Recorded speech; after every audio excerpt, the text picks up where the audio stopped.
I could care less about Jesus in my actions and really in my heart. Like, I wanted to be in control, and I want everybody to look at me and say, wow, this dude is amazing.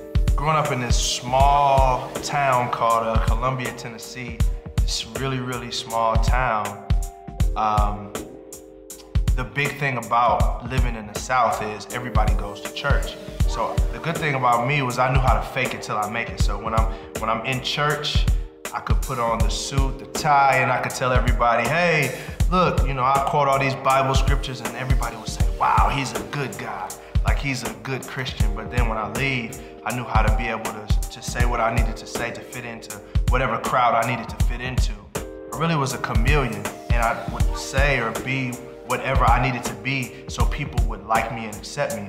Well, the hard part about that is, especially calling yourself a Christian, is when you get out of the environment where being culturally a Christian is important, then you just kind of left to your own devices. So I go to college, and nobody's there to say, Derek, get up and go to church.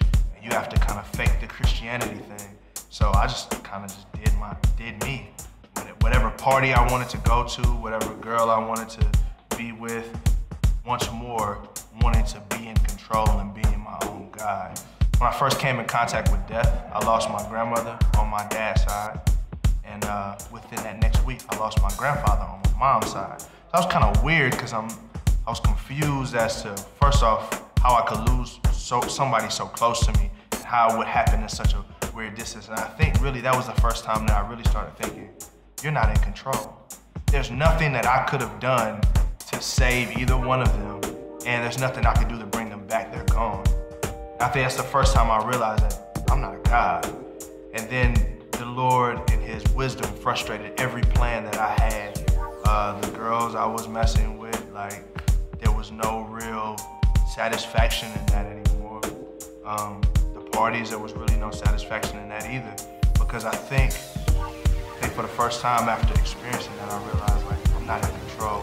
So one day in my dorm room, I think the Lord really gripped my heart, and I gave my life to him by myself in my dorm room, saying that I don't want any of this. I don't want to be in control anymore. I don't want to be God.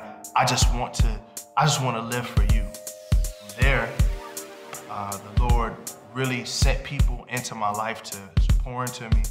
And by chance and happenstance, I wound up moving to Memphis, and I get in contact with some really solid people, Lecrae and my buddy BJ.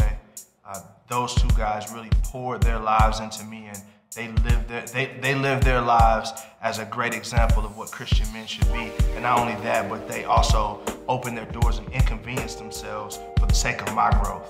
And it was a very selfless act. So from there, I began to be discipled and grow until today, where now I'm pouring my life into other people. My name is Derek Minor, and I've been ransomed.